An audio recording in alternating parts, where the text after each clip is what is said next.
Hello, my name is Joe Agati, and I'm the COO and Director of Design here at Agati Furniture. Today, we're going to be talking about designing for human behavior. This is a accredited CEU approved by IDCEC and worth 1 credit hour.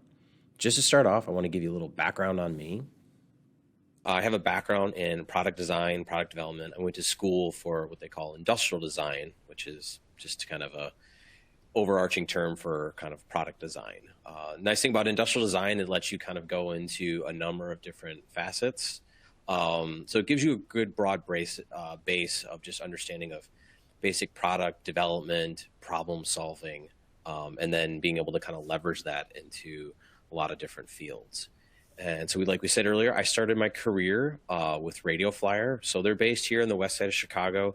Great company, family owned. They had their 100th anniversary a few years ago. And they're obviously mostly known for their red wagon design. While I was there, I worked in product development. I was mostly on what we call like the foot to floor and trike and ride-on team. I did work on a wagon project. And the reason why I kind of go into this bit of a background is that it just ties into the idea and philosophy of observing human behavior to root out what, my old boss would say, key consumer insights or key user insights, and really understanding those and then innovating on them. So every product you see here comes from, observing human behavior, whether it's children playing with toys, children playing with other children, parents interacting with the product, parents and children interacting with products. They're all these designs kind of come from that background. So for example, the wagon shown here on the page came from, a lot of observational time of us hanging out at, parades, the zoo, museums, and watching, parents and children interact with the wagon. And as anybody that has kids, and I have children now, understand that, when you're traveling with children, they come with a lot of stuff, whether it's juice boxes, snacks, clothes, toys, whatever it may be. It comes anytime you travel somewhere, you're always bringing a lot of stuff with you. And so we notice when people have their wagons, they're piling, kind of stuff into the wagon around, how do we kind of make this a more pleasurable experience with the product? And so we said there's obviously a lot of real estate on the back of this wagon that we could take advantage of. So designing a bag that can be attached, fold up, have a cooler in the bottom, storage in top, created a whole new experience of travel. So now it makes it much more integrated. I'm not trying to bungee strap bags and coolers onto the back of a wagon. It's all integrated design. Same thing with the trike down here, that I worked on. When children are learning how to ride a trike, they're at a young age, 1.5 to 2 years old. They've just learned how to walk not that long ago. They're developing, their proprioception is, developing. Learning to pedal is a complex, kind of series of events for a child. And so you're pairing what traditional trike would be with a high seat, with, a child that's probably a little unstable. So two unstable objects together don't always make for the best success. So it's not that kids can't learn how to ride a trike. They do all the time. But how do we kind of take that observation of kids kind of tipping them over, struggling to pedal, and innovate on that? So if you lower the seat to the ground, making it more stable, easier for them to step through, don't have to lift their leg up as high, putting their legs in line with the pedals, thus increasing the kind of user experience with the trike, and having a more happy outcome with it. So every one of these products here is all coming from observing those kind of key user insights and innovating on them to improve them. So same thing here at Agati. My dad started the company. I think we said it was 1981. I think we were officially incorporated in 1986. But early on, my father's kind of shared that same philosophy of watching people work, kind of be in, the environment and the space, and really, kind of building on that human behavior and thinking how we innovate, from simple innovations of early on of, the aesthetic at the time was, arts and crafts, prairie style chairs in the libraries, everything was wood, and, constantly just seeing people squirm in their seats saying, well, we can do this better. We can make wood chairs comfortable. So, early on, just observing those key user insights and then trying to innovate on them. And that's really kind of led kind of what Agati is today into kind of product development, all the way into kind of into the newer products. Pod, which was, launched about 5 years ago, into Pod, Power Bar, all those things that they are all driven from watching people kind of work and be in the spaces and looking at that human behavior and then innovating on it. So we keep saying here, and we're going to just drive this point home, it's all coming from human behavior. And so when we think about that, we want to be able to design around it. And so why do we care about this? Well, we're always designing for people.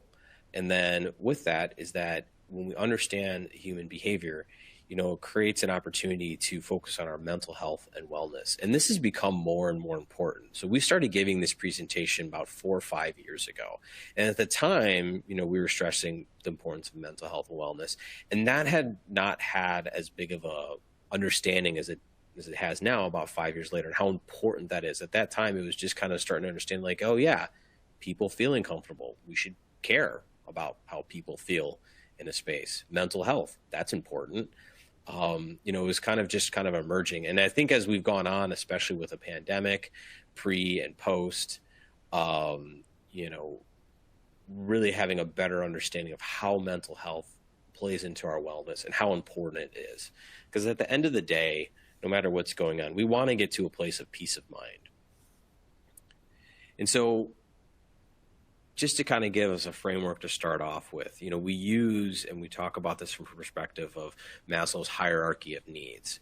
And so for those of you that remember or maybe don't know, Maslow is a well-known sociologist in the 1940s and 50s that came up with this theory of this hierarchy of needs. And so at the bottom here, you have your psychological needs: food, water, warmth, rest, up to safety needs.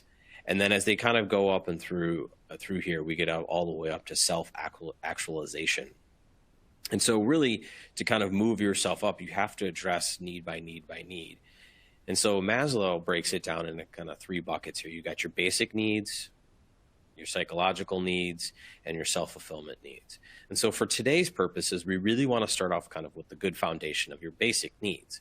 We have to address and understand these first, because this is what's going to kind of build us all the way up the pyramid. So if we're not creating environments, at least for us, we're not creating products that helps build on people to feel comfortable, one, from not just a button back perspective, which we'll talk about, but also from the perspective of mental health, wellness, emotion. If we're not building, trying to build those environments, we're really not going to be successful in the long run. So we think about this from our kind of primal ancestors. We're hardwired to kind of gather in groups, find shelter. It creates warmth for us. We're able to have our food, gives us ability to kind of survey our environment, understand what our security is. And all of these elements, basically, they meant our survival. So this is how our species has survived over time. So we're hardwired for these. Sometimes we'll refer to like these elements as refuge. So we're hardwired to seek out refuge. This is for those of you that follow biophilia. This is one of the points of biophilia. We're as creatures and animals, we're hardwired to kind of find refuge that makes us feel safe and secure. And then also having the ability to oversee our environment, prospect, being able to see out over the plain. And so we're, like I keep saying, we're hardwired for this. This is part of our behavior. And so if we think about where this came from in our kind of ancestors here, we would have these elements of stress in our lives. And at the time, they were fairly basic, it's basic survival. I have maybe animals, predators that would hunt me. I have other people that are not associated with me, maybe want to do me harm. Again, trigger a stress reaction. And so stress is not necessarily a bad thing. It has helped us survive. It has a chemical reaction, adrenaline, cortisol, helps us either fight off what we need to or flight, run away if we have to. And again, survival. The challenge of the modern human, think of ourselves today, we still encounter stress, and stress can come from a lot of elements. And you're getting stress triggers much more than the body was designed to handle. Now, they're not always life-threatening stress triggers, but they're happening more and more frequency at frequent times. So you're having a much greater release of these chemicals into your body. And the human body is just not designed to handle that. It was designed for short bursts, get away, fight. That's it. Well, if you're constantly kind of escalating your stress level, you're having this kind of negative reaction from these chemicals. And especially now, we're middle of pandemic. I was just listening to something the other day that, the baseline of stress has definitely gone up for most people, I would say, in this country and around the world. So as we think about this, mental health side of things, it's very important. So I use this example just to kind of drive some of these points home. And that if we think about children, and again, I probably tie this back to my early days of design, but if we think about ourselves as children, it's not uncommon to see children try and seek out these smaller, cozier spaces. If you think of the world of a 4 or 5, 6-year-old child, it's a little bit overwhelming. Everything's taller, everything's kind of a little more complicated. The brain's just developing. I've learned even though my 5-year-old talks sometimes like an adult, the brain does not operate and process like an adult.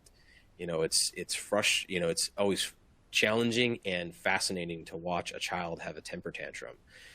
It's challenging from an emotional side because you want to help them, but it's fascinating to watch because the brain is overloaded. And every time you try to ask them more question, it just becomes even more and more overloaded. And it culminates into this emotional breakdown.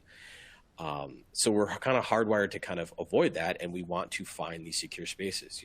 Again, children build forts or try to create their little own environment everything's kind of at their level. When children go to school, it provides a comfort to them because now everything's kind of at their height, their level. It's designed for them. So seeking out this kind of like fort effect, plays into, again, our species survival. So again, we're going to kind of keep repeating this a little bit, but we're hardwired for this.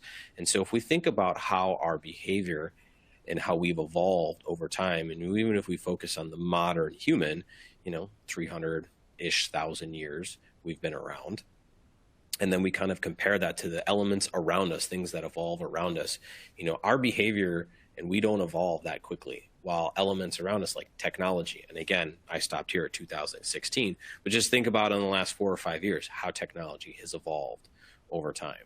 Think about other elements and how we communicate, especially right now.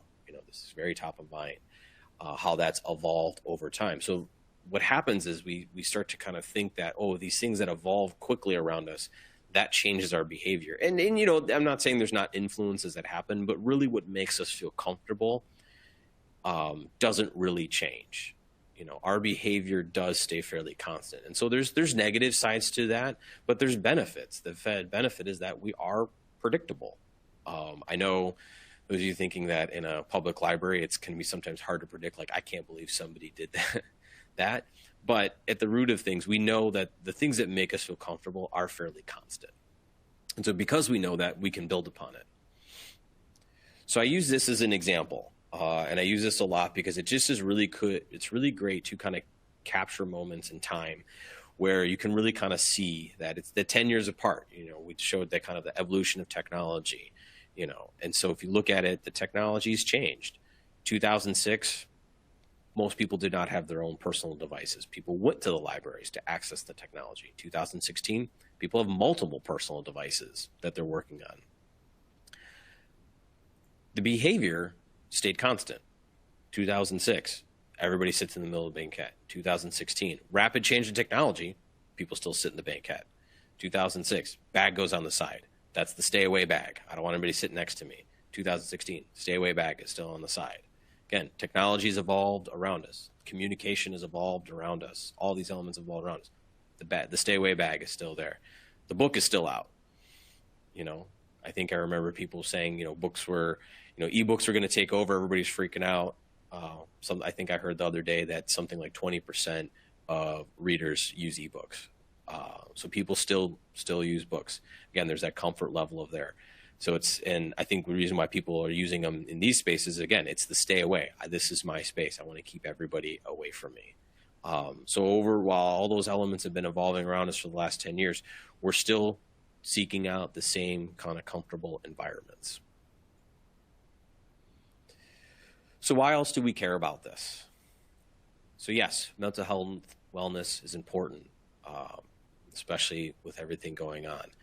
The other element side is increasing utilization. So in Chicago, just recently, we had our big furniture show here, and we had some folks that architects that work on airports, and we were talking about the challenge with airports is that there's demand and requirements, and we have to put a lot of seating in. But we also know if you have density of seating, it doesn't get used a lot. So we're talking about seat spoilage and how do we avoid that. And we'll talk about that as we go through the presentation here. But we want to increase the utilization. So if we can increase our utilization, avoid seat spoilage, things like that, that'll help us hold our aesthetic and help us not waste money over time. And again, most of the time, Agati is working with public entities. Funds are not unlimited. That's just the reality of the world we live in. So what we do has to be very deliberate and has to be able to withstand the tests of time. So just to kind of build upon that other example that we showed earlier, comparing the two environments from 2006 to 2016, just to give you a little background on this. So we were brought in on this project when they had built this kind of atrium space. They wanted to increase the utilization of it, so they put a lot of ottomans out there thinking, oh, this is going to be a transitional environment, just quick touchdown spots. But nobody really used it. It was too open. It was a very open environment. You couldn't find those kind of safety and security spaces, like we talked about finding that refuge. You had a lot of prospect. I could survey my environment, but you didn't have a good balance with that kind of refuge element. And so as a pendulum, as most things swing, there's probably a bit of an overcorrection where let's put some banquettes in there. Let's create a lot of refuge. And the utilization went up. People would use the space a lot more. But if you notice here, and we're going to dig into this a little deeper, it's one person in a banquette that really is designed from 2 to 4 people. And they've staked their claim, and they really don't want other people sitting there unless they know them. They've kind of, these folks have kind of said, hey, this is my space. I'm going to take up this environment and work here. So it's not uncommon that as we learn and we evolve, our kind of understanding and design, I think of it as a pendulum. It always kind of swings left to right. The idea is to try to get it into balance. And so as we learned and evolved, we started, and then around this time, we had started to kind of see this pattern of like, hey, there's something that we can kind of get closer from very open to very private. There's definitely a more balanced point in the middle that we need to kind of be hitting to increase that utilization. So the thing we're going to talk about today is going to be through this lens of public space. So Agati mostly focuses on public space furniture. We will do corporate furniture, i.e. offices, things like that. It's very rare. We tend to design, build for the public environment. So everything we're doing is going to kind of be looking through that lens here. And the reason I state that is because there is a different kind of pattern of behavior if you're around people, either your family or people like in an office. But once you're kind of out in a public environment, everything's kind of at its extreme. So I want to just kind of drive that point home that we're really looking at it from this public space environment. And so we're going to talk about 3 elements here today. Space, not the space around us as much, like the architecture interiors. We're more focused on the space between us. We'll dig into that. Trying to create this haven effect. Haven kind of also equals like refuge from a biophilia term. And then comfort. And when we talk about comfort, again, like haven ties into the mental side of comfort, but we'll also touch on the physical side of comfort, button back. So for the first element of space, so like when we said space, what we mean is not so much the space around us, which is important, but we're just not experts in interior design architecture. We are product-focused folks here. But we're going to talk about the space between us. So we like to think of this personal bubble around us. And I'm sure, this is not a term that we've invented. I'm sure people have said my personal bubble, my personal space, my personal zone, whatever it is. Same, all the kind of same idea. So there's this invisible bubble that exists around us. And depending on, who we are, who we're with, this personal bubble can kind of shrink and grow. The more, more close we are to somebody like a family member, that bubble can be tighter. The more we're kind of out in an environment where we don't know people, it can grow. So we use this example. I use this example for those of you that live in maybe a more urban environment can relate to this, of like riding on a bus. And I, kind of paint the picture, and this just reminds me, when I used to take the bus a lot from school or from work late at night, maybe not even late at night. It's winter, so it's dark at 5:15 here in Chicago. And, you're bus pulls up, you're the only one riding on the bus, and then it goes a few stops, and then someone gets on, and you're like, I don't know them, but it's going to always be my luck. Someone's going to sit right next to me. And it's awkward. Like, I don't know this person. Why did they sit right next to me? Like, they're invading my bubble a little bit, especially now because the bubble should be really big. They could have sat anywhere on the bus, and it's kind of odd behavior. It's not part of our kind of social dynamic that, hey, if there's lots of seats, most people understand I sit somewhere else. But if you know them, then it's like, yeah, that's okay. That bubble kind of changes. And that, if they don't sit close to you, you may feel offended. So as we go forward here, when we think about bubble and space and think about product, really kind of 12 inches is kind of the rule to work with. And, maybe in the Q&A, I'm sure people will have questions about COVID. I would still say, and as we've been doing this, 12 inches is still a good rule. There is a little bit more sensitivity to the bubble in our current time, but I've noticed in the last 12 months has subsided, and I think will continue to subside, and we'll get closer back to that kind of normality. So from that personal kind of space perspective, I want to look at, tables and kind of illustrate what we're talking about here. So this is not uncommon for us to, and for sure folks to observe. You've got large tables in your space, and what happens first? People sit down, they tend to sit in the middle of the table. Well, why are they sitting in the middle of the table? Well, I got a lot of table around me. I can put my bag next to me. I've got a lot of defenders of my space around. And then you'll see as you hit critical mass, seats will start to fill in. I can't sit, there's no more individual table for me. What do? I sit at the corner of the table. Well, why do you sit at the corner of the table? Well, I'm not sitting across from anybody. That's a little awkward. I don't know them. I may have to look them in the eye. And I can still have a chair off to the side of me. I can put my bag there, keep people away. I can defend, a good amount of space here. Again, critical mass happens. Now you got, there's no more two people tables left. I have to, now be the third person at a table. What happens? Again, sit at another corner, not across from them. That's a bit too intimate in a public environment. And so you get this natural kind of staggered pattern that happens in the space. And so I'm sure everybody's kind of observed this. And it's to say that people won't sit across from each other or next to each other if they don't know each other. I guess what I illustrate here is that, like, if people are naturally sitting in this pattern, and when there's literally no option left, I have to sit next to anybody, that's a trigger to say, like, well, clearly they're not at their most comfortable, because otherwise they would have just sat next to them. If we were a much more social species, we would just always want to sit next to each other, but we're not. And I'm also not advocating that you have to get rid of all of your large tables. Again, we want to try to find the balance. We don't want to overcorrect. But just understanding that, hey, there's a level of behavior here that people kind of need a certain amount of space. And so with that and understanding, again, we'll talk about this more in seating too. But, if we know that we're really not taking advantage of some of these, let's say, chairs, we're overbuying the chairs. We maybe don't need to do that. We can push the table design to fit that behavior. If we know people are going to take up and like to take up about 48 inches of space, we should just do that. Again, practicality will set in. I only have so much square footage. That's a reality that we'll have to deal with. Some of these are in ideal settings, but still keeping in mind that, hey, we should try to strive towards the ideal as best we can. The benefits of moving the table around individuals, we do this cutout from time to time. It starts to build in this sense of refuge, this psychological feeling of kind of my own space. It's really fascinating to kind of watch how, like, wavy table designs will fill up faster, especially when you're not sitting across from each other, because you have this, like, enveloped space. It's somehow just enough to suggest, like, this is my own environment. One thing I like to just point out here, when you do have a wavy zigzag table design, really trying not to seat people at the peaks of arcs. Not to say that we've not done that. We've not built tables for people like that.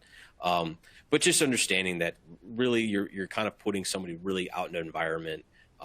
They're not going to be at their most optimal. So space constraints, things like that. Hey, it happens. But just understand where that's where that's coming from.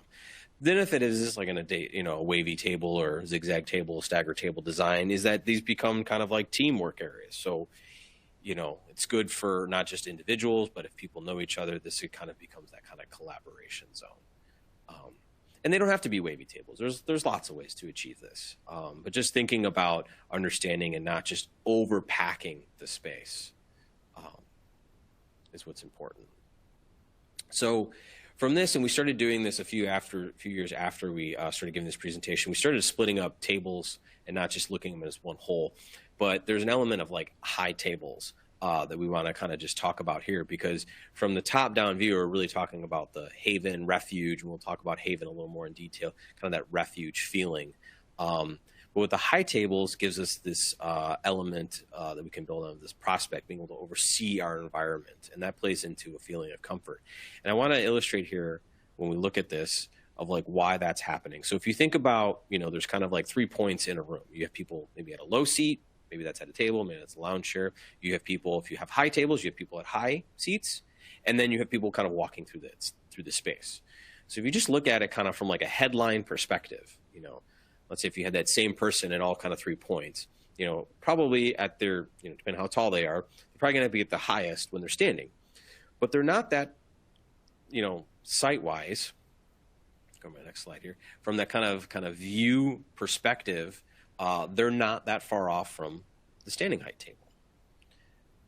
And then, so even then when people are working, they're going to kind of have a more turned down view here. Even then, there's still, you still have a bit of peripheral connection between someone at a high seat and standing. And so why that's important is that you have this ability to kind of survey the environment.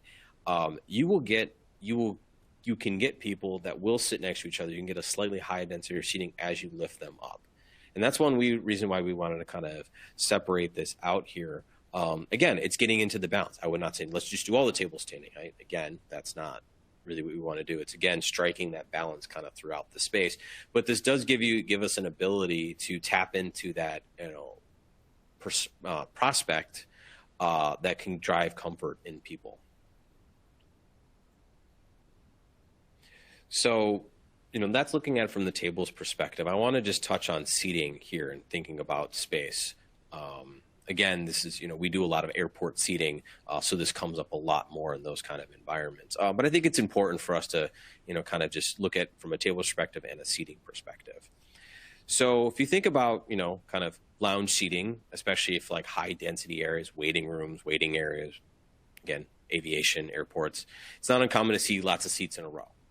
And we've all seen it. We've all done it, So then you can have, see either seats in a row, seats separated, and, now more commonly we put tables in between them. But when we do that, we've all done the, I'm going to leave the space between people. And so even when you have, you're losing, an entire seat here. So that, just for perspective, that's about 23, 24 inches, 2 feet between each person. So sometimes we throw the arm and say, is that enough of a separator? No, it's really not. Like, from this perspective, this is about 3 to 4 inches in width. So not enough to kind of understand. So if we push closer to that 12, again, we're not growing this footprint that much. We will get people to sit next to each other because now the bag has a place to go. So I can have my comfort, my defending of my space comfort element next to me. So the 12 inches is enough to put something there. I feel like, hey, I've created my refuge.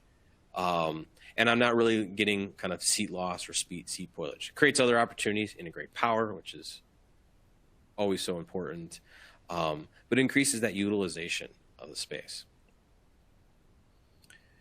So with that, so that's kind of looking kind of like in a traditional kind of model. There's other ways you could start integrating panels and thinking about seating arrangements to kind of increase utilization. So not uncommon to see 4 chairs around a table. Again, not a reason not to do this. These are great for groups, lounging, hanging out, very probably common in teen spaces. They're very social creatures, the teenagers. But again, not doing it everywhere, because what do? We're going to have one person sit here, another person sit across from them. Nobody wants to sit next to each other if they don't know each other, but the bags go there, kind of defending the space. So you're losing kind of, a lot of footprint, and not really gaining enough seating. So if you think about these seating configurations differently, integrate panels into them, you'll get a higher utilization. You will get people, if you have people facing out, put their backs to sides, you will get 4 people to sit in this space. And then if you look at it from like a square foot perspective, a cluster of 4 chairs takes about 80 square feet, and you will sometimes get 4 people to sit there, only if they're really in a group. So if you have an environment that's really more individually focused, having more individual seating configured in, a manner such as this, will be 30 square feet, and you can get a higher density seat, and you will get people to use them. So again, really understanding the environment, understanding the behavior. I would not advocate doing all of one or the other, but really understanding that balance in the space. And that's going to come from, luckily, you guys are in your space a lot. You will know, and you'll see the patterns of how people move in either groups or as individuals, and you can get a good sense of that and try to really, communicate that to whoever you're working with to really hit that balance. So next element we want to talk about here is haven. Haven, like we said, parentheses there, refuge. It's this kind of like warm blanket effect. It's that kind of fort effect that we want to create. And so how we kind of stumbled onto this is that we were observing people compared to banquettes and carols. So we used, this kind of example earlier. I'm glad, that the banquettes get filled up, first on kind of every project. People love them. But this is not the utilization that I would like to see. 1 person per banquet, not the best use of space. So observing that and saying, well, why aren't they going to the study carols? These places have study carols. They can go there and work as individuals. Why are they going here first? And so really trying to understand and unpack that, what's happening here. And so when we look at that and kind of compare the two, look at it maybe from a top-down perspective here, the carol provides privacy. I've got the blinders on, I've got my panel in front of me, I've got privacy, but privacy is not enough. Maybe that front panel is not what's most important. The back panel is covering the back. That's what's kind of most important. People were drawn because my back is covered. I have no sight lines in my back. So it's not uncommon. People like to sit against a wall. People like to sit and booze when they go to restaurants. Having your back covered really helps with that feeling of security, helps create that haven or that refuge. So here we're looking at, so then trying to understand, well, hey, we need to kind of create this like individual workstation where your back can be covered. So how do we take the carol and theoretically put somebody inside of it? So it's turning it and then putting them inside the carol. And so that creates privacy and that kind of feeling, that zone of security in there. And so that can come in a lot of forms. We do, for people that are familiar with our product, we do a circular one, we do kind of a square-ish one. It can be achieved in a lot of ways. I will say this here, especially over the last 5 or 6 years since we've been doing these kind of side entrance carols, it's amazing to me how much people gravitate towards the circle. Not to say that people won't, when you put the square ones in your space, they get filled up first. But what's interesting is that people are really drawn to the circular one. There's something about that shape that really kind of drives home the design semantics of like, I'm going to sit in this environment that's going to really envelop me, versus this flat panel that just kind of covers the back. And again, not everything's going to be driven, you're going to have to drive, things by aesthetics. A modern round study carol is not always going to fit into maybe a more traditional aesthetic environment. You can still achieve the same effect. But I just like to kind of point that out after we've had so many years of learning and just our observation of what people gravitate towards. And so when we think about, kind of this and how we're kind of try to create spaces, really kind of as best we can, or can we provide environments where people's backs are covered? it's interesting too, if you can cover the front of somebody, that is kind of probably the next most important thing.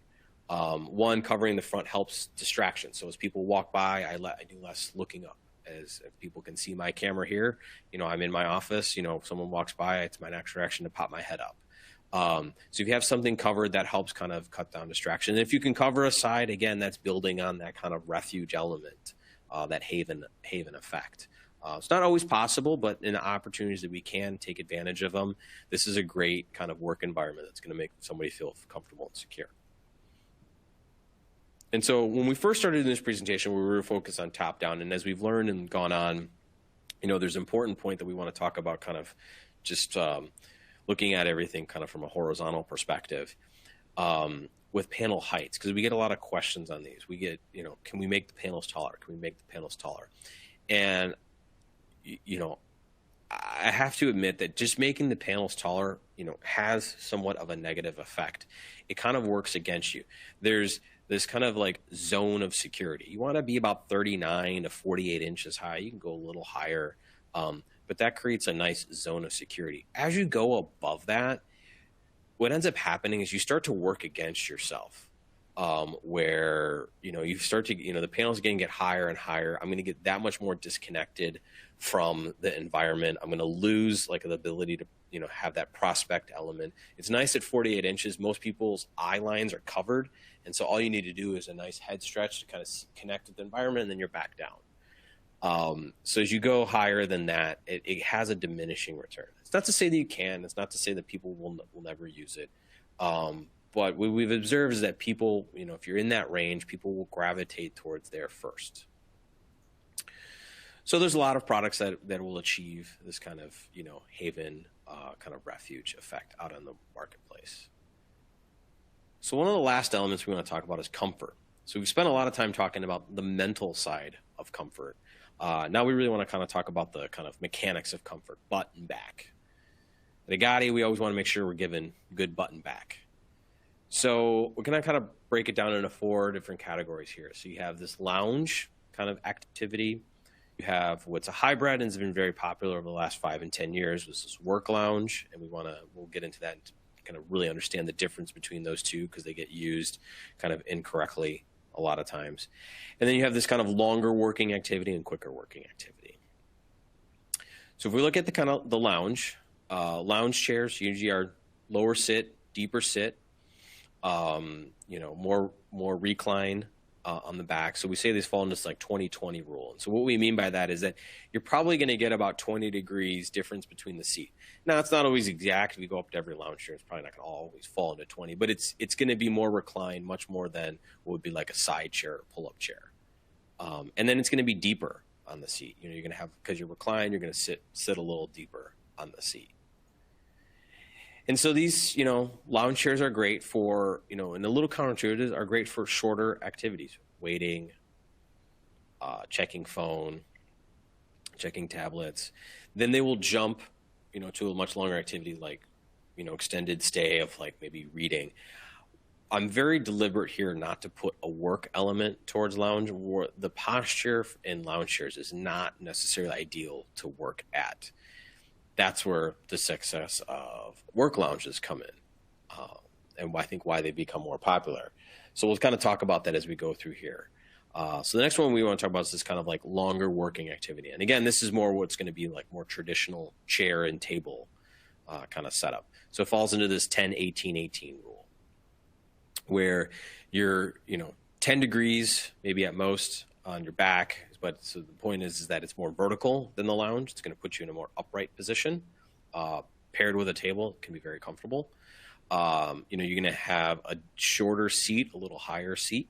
So it's going to be about 18-18-ish. Again, each chair is going to be a little different. They can go down to 17, go up to 19. It's going to vary depending on the chair and the design.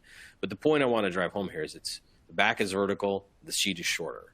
Again, putting you in a more upright sit. And so, that should also translate, because we talked about high tables, is essentially if you're putting a stool, that proportion needs to just go up. So then that's where the footrest comes in. So if you're looking at stools and that footrest is like really low to the ground, unless the stool is a low stool, like really that kind of should stay in that same proportion there. And so it's really all about that back support that we're looking for.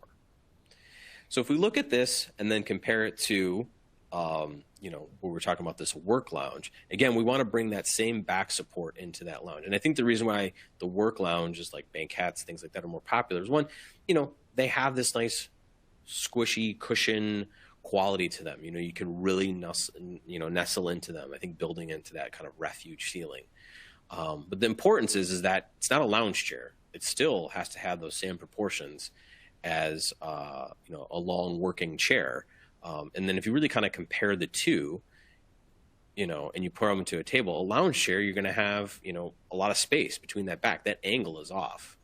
And then that seat is way too deep. So you're going to start to slouch. You're going to get pain kind of in the neck, shoulders. So really you need that kind of more upright sit to help engage you. So if we look at these, these again are designed for a little more kind of extended stays, 30 to 90 minutes, dining, writing work, anything that has, you're bringing stuff, writing, computer with you to something, those kind of activities pair well with, a table, and whether that's a kind of pull-up chair, task chair, banquette type seating, those all pair well together with it. And so the last one is this standing table. And so notice I'm doing standing, not seated height, because seated height would, again, fall into the other category. So these are really kind of tables 39 to 42 inches high, designed for shorter working activities. Standing for long period of times is not optimal. We should stand, we should get up, we should move throughout the environment. These are great for getting up from a space, going over, talking, quick meetings, touchdown spots. I'm usually an advocate when people ask for sit to stand. I am more inclined to recommend have some sitting, have some standing. Let people move around. Introducing a mechanical element to a public space can be challenging. Not that it can't be done, but it comes with its challenges. So if we look at these, and if you notice as I was going through here, I had kind of like times, with kind of each kind of group. So the lounge, like I said, it's either short or very long. Not necessarily always an in-between. The standing is, again, shorter. And then the longer working, the working and the work lounge tend to be longer. So thinking about where these pieces of furniture are going to land, complementing the activities you want to have with them, understanding the amount of time that people are going to spend there. We don't want to really intermix quick turn with long turn. That's going to be very disruptive in the environment. And long term, someone's going to stake out their claim. I'm going to be here for a long time. I'm bringing my stuff, my bag, my books, my water, whatever it is. I'm here to camp out. If you have people that are more kind of transitory going through it, like I have, if you have a bunch of stand-up stuff around it, that's going to cause disruption. And, you're going to kind of maybe, lose your utilization from that standpoint. So today, just to start to kind of recap as we wind down here, we talked about three elements. We had a little PowerPoint issue here. So we've got space, haven, and comfort. So space being the space around us, haven being that environment we kind of create, that refuge, and then comfort, literally the comfort we for the mechanical side of the button back. So the last thing I want to touch in on here is aesthetics. And the reason why I leave this to the end is that Agati, we take kind of a more kind of functional approach to what we're doing. But aesthetics is important. It plays a key element. We are visual creatures. We are drawn to things that we think of as visual beauty. And that's not a knock against us as a species. It's just a reality that we need to contend with. So because we are aesthetic based, we need to understand that. And so we're drawn to these, whether it's a beautiful building, a beautiful interior,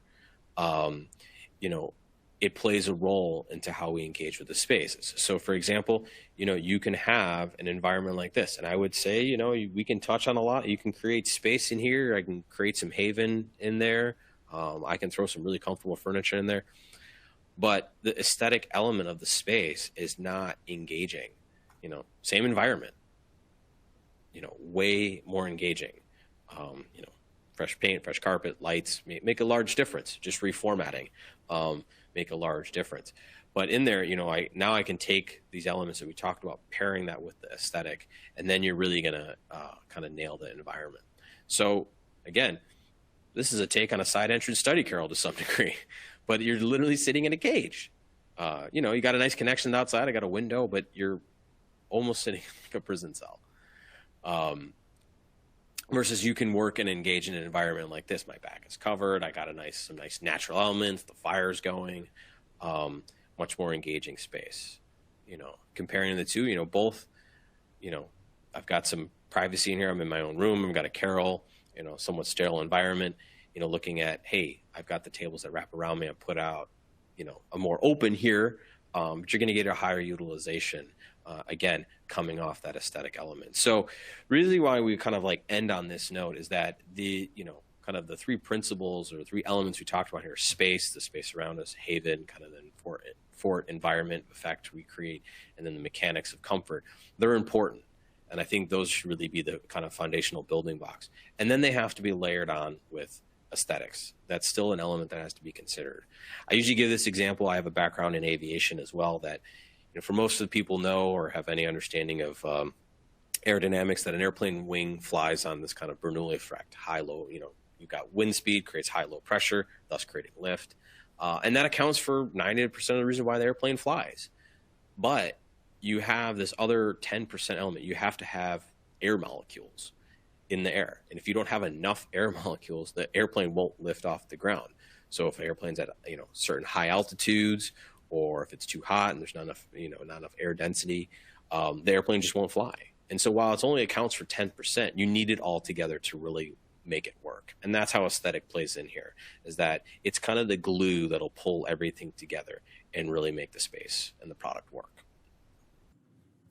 Thank you, everybody. This concludes Designing for Human Behavior. Please go back to the webpage and fill out the 5-question quiz and input your information so we can make sure you receive your credits.